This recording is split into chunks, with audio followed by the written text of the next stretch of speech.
Izaakas Niutonas vadinamas šiuolaikinio mokslo tėvu. Vieną dieną vienas iš jo draugų pamatė Niutono sukurtą Saulės sistemos modelį. Nustebęs jis paklausė: Kas tai sukūrė? Jis turbūt genijus. Iš pradžių jis ten buvo vienas. Savaime tai neturi prasmės. Kodėl netikite, kad šis modelis susikūrė pats savaime, tuo pačiu metu teigdami, kad visata susikūrė pati savaime? Visata taip pat nebuvo sukurta pati, o Dievo. Niekas šiame pasaulyje neatsirado savaime. Didžiulė visata. Gyvenama žemė. Kas visą tai sukūrė?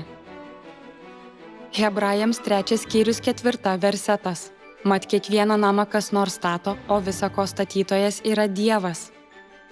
Tai Dievas, kuris sukūrė visą. Ar tai tiesa? Ieškokime įrodymų, kad Dievas sukūrė viską. Jei atstumas tarp Žemės ir Saulės sumažės 5%, visas vanduo Žemėje išgaruos ir jokia gyvybė negalės išgyventi. Jei atstumas padidės 5%, visas vanduo Žemėje užšals ir jokia gyvybė negalės išgyventi. Jei Žemė padidės 10%, dėl stipresnės gravitacijos joje kaupsis kenksmingos dujos ir gyvybė negalės išgyventi. Ir atvirkščiai, jei Žemė sumažėtų 10%, dėl susilpnėjusios gravitacijos iš atmosferos būtų išstumtas vanduo ir oras, todėl gyvybė taptų neįmanoma. Dabartinis atstumas tarp Žemės ir Saulės bei Žemės dydis yra geriausios sąlygos gyviems organizmams egzistuoti. Ar visa tai sutapimas? Izaijo 45 skyrius 18 versetas.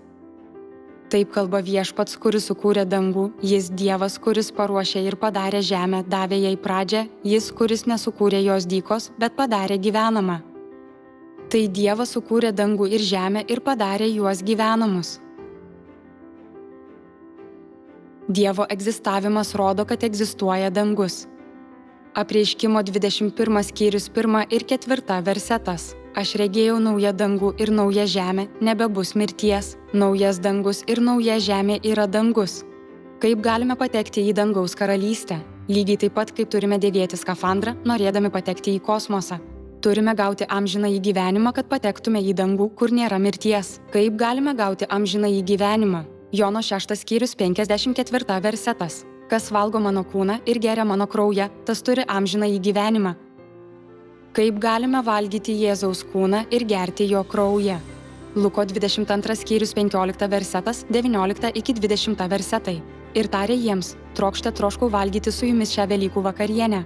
Jis paėmė duonos, padėkojo tardamas: tai yra mano kūnas, kuris už jūs atiduodamas. Ši taurė yra naujoji sandora mano kraujyje, kuris už jūs išliejamas. Jėzus pasakė, kad pašos duona yra jo kūnas, o pašos vynas jo kraujas.